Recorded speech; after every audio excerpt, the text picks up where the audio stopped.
Welcome back to Kumari diaries. ఈరోజు నేను early morning 5:30కి లేచి ఇలా అయితే రెడీ అయిపోయాను. ఎందుకు రెడీ అయ్యానో ఈ పాటికి మీకు అర్థమయ్యే ఉంటుంది. మా ఫ్రెండ్స్ అందరం కలిసి వరంగల్ వెళ్తున్నాం గైస్. ఇదైతే మేము ఇప్పుడు ప్లాన్ చేసింది కదా, ఎప్పటి నుండో ప్లాన్ చేస్తున్నాము. ఇప్పటి కుదిరింది అందరికీ. అయితే మేము ఒక ప్లాన్ వేసుకొని స్టార్ట్ అయితే అదైతే వేరేలా అయిపోయింది గైస్. మేము ఏం ప్లాన్ చేసాము, అది ఎలా పులిహోర అయింది తెలుసుకోవాలంటే వీడియో అయితే ఎండ్ వరకు చూసేయండి. అండ్ మన ఛానల్ని అయితే సబ్స్క్రైబ్ చేసుకోండి. ఈ వరంగల్ వ్లాగ్ని నేను 2 పార్ట్స్గా అయితే అప్లోడ్ చేస్తాను. ఇది వచ్చేసి ఫస్ట్ పార్ట్ అనమాట.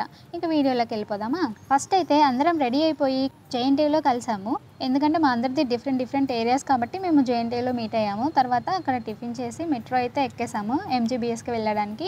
ఎంజీబీఎస్లో బస్ ఎక్కుదామని వెళ్ళాము. ఇదే గైస్ మేము చేసిన మిస్టేక్. ఎందుకంటే ఎంజీబీఎస్లో బస్సెస్ అంత ఫాస్ట్గా రావన్నమాట. ఉప్పల్లో అయితే 5 మినిట్స్కి ఒక బస్సు ఉంటుందంట వరంగల్కి. అది తెలియక మేము ఎంజీబీఎస్ వరకు అయితే వచ్చేసి ఇక్కడ బస్ ఎక్కుదాం అనుకున్నాము. నియర్లీ 1.5 అవర్ వెయిట్ చేసిన తర్వాత అయితే బస్సు వచ్చేసింది. మన హైదరాబాద్ నుండి వరంగల్కి ఒక 150 కిలోమీటర్స్ అయితే డిస్టెన్స్ ఉంటుంది. మాకైతే 3.5 అవర్స్ అయితే పట్టింది హన్మకొండ రీచ్ అవ్వడానికి. మనం హన్మకొండ బస్ స్టాప్లో అయితే దిగాలి గైస్.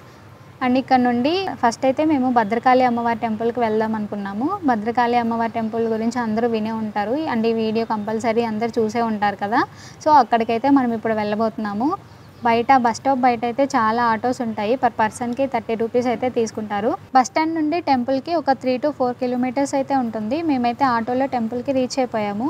ఇంతకుముందు టెంపుల్కి పర్టికులర్ టైమింగ్స్ ఉండేవి, ఇప్పుడైతే ఎనీ టైం ఓపెన్లోనే ఉంటుందంట.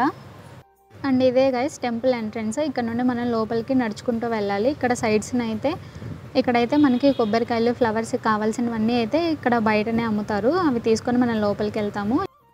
ఇక్కడ మనకైతే ఇంకో టెంపుల్ కనిపిస్తుంది కదా, ఇది వచ్చేసి సాయిబాబా టెంపుల్ అనమాట. ఇక్కడ కొండ మీద చూసారా శివుడు పార్వతుల విగ్రహాలు అయితే ఉన్నాయి. నాకైతే ఇది చాలా అట్రాక్టివ్గా అనిపించింది. సో ఇదైతే మన టెంపుల్ మెయిన్ ఎంట్రన్స్ అనమాట. ఇక్కడ నుండి మనం లోపలికి వెళ్ళాలి. సమ్మర్ కాబట్టి నీడ కోసం ఇలా పైన తడికలు అవి అయితే వేశారు. టెంపుల్ లోపల చాలా స్పేషియస్గా ఉంది, కానీ ఈ తడికలు అడ్డు ఉండడం వల్ల మనకి టెంపుల్ గోపురం అయితే కనిపించట్లేదు. ఈ టెంపుల్కి డివోటీసే కాకుండా విజిటర్స్ కూడా చాలా ఎక్కువ మంది అయితే వస్తున్నారు. కానీ మేము వెళ్ళిన రోజైతే అంతగా రష్ లేదు. సో మాకైతే సింపుల్గా అయిపోయింది దర్శనం. ఈ టెంపుల్ హిస్టరీ మీలో ఎంతమందికి తెలుసు గైస్? నాకైతే ఒక్క విషయమే తెలుసు, ఇది కాకతీయ కింగ్స్ అయితే కట్టించారంట. మీకు ఒకవేళ ఇంట్రెస్ట్ ఉంటే ఇక్కడైతే టెంపుల్ హిస్టరీ ఉంది, వీడియో అయితే పాస్ చేసుకొని ఇదైతే చదివేసేయండి. అండ్ ఇక్కడ నుండి మనకైతే ఇలా డౌన్కి స్టెప్స్ అయితే ఉంటాయి. ఫస్ట్ అయితే మనకి గణపతి దర్శనం అవుతుందన్నమాట. అమ్మవారిని దర్శించడానికంటే ముందు గణపతి దేవుణ్ణి అయితే మనం దర్శించుకోవాలి. ఇక్కడ రైట్ సైడ్లో మనకి ఆది శంకరాచార్యులు అయితే ఉంటారు. అండ్ ఇక్కడ నుండి మనం స్ట్రైట్గా వెళ్తే గణపతి దర్శనం అయితే మనకు అవుతుంది.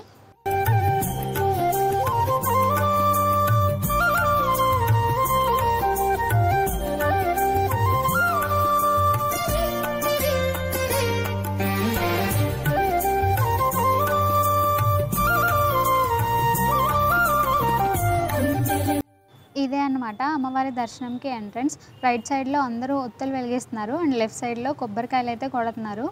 టెంపుల్ లోపల అయితే ఇలా ఉంటుంది.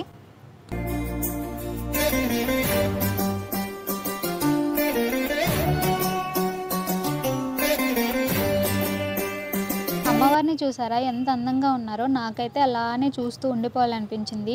విగ్రహం వచ్చేసి సుమారు 9 feet హైట్తో చాలా పెద్దగా అయితే ఉంటుంది.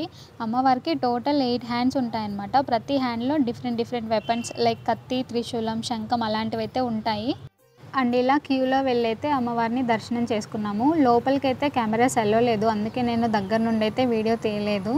అండ్ లోపలికి వెళ్ళిన తర్వాత మనకి దర్శనం అయిపోయిన తర్వాత భద్రకాళి అమ్మవారి బొట్టు అయితే మనకు పెడతారు. ఇది చాలా మంది సెలబ్రిటీస్ కూడా పెట్టుకొని ఉంటారు, మీరైతే చూసే ఉంటారు. దర్శనం అయిపోయిన తర్వాత మేమైతే ఇక్కడ బయటకు వచ్చి ఇలా కూర్చున్నాము. ఇక్కడ కూడా ఒక విగ్రహం అయితే ఉంది. అండ్ ఇక్కడ స్పెషల్ దర్శనానికి వచ్చేసి 100 రూపీస్ అయితే ఉంటుంది. సో మేమైతే కొంచెం సేపు అలా కూర్చొని బయటకైతే వెళ్ళిపోయాము. అలా కొన్ని ఫొటోస్ అయితే దిగేసాము. తర్వాత ఇక్కడ గోశాల కనిపించింది. అందరూ అయితే ఇక్కడికి వస్తున్నారు దర్శనం అయిపోయిన తర్వాత. అండ్ ఇక్కడ ప్రసాదం బాగుంటుందని చాలా మంది అయితే చెప్పారు, కానీ మాకు అంత అదృష్టం లేదనుకుంటా. కరెక్ట్గా మేము వెళ్ళేసరికి కౌంటర్ అయితే క్లోజ్ చేసి వాళ్ళు లంచ్కి వెళ్ళిపోయారు. అలా ఉంటుందన్నమాట మన లక్. అండ్ ఇంకా రిటర్న్లో అయితే సాయిబాబా దర్శనం చేసుకొని అయితే మేము స్టార్ట్ అయిపోయాము. అండ్ నెక్స్ట్ ఎక్కడికి వెళ్ళాము, ఏం జరిగిందని అయితే నేను పార్ట్ 2లో అప్లోడ్ చేస్తాను. మొత్తానికైతే అమ్మవారి దర్శనం మాకు అద్భుతంగా జరిగింది. మీరు ఎప్పుడైనా ఈ టెంపుల్కి వెళ్ళారా అయితే కమెంట్ చేయండి. పార్ట్ 1 నచ్చితే పార్ట్ 2 అని అయితే కమెంట్ చేయండి. Please do like, share and subscribe guys. Thank you for watching. Okay bye.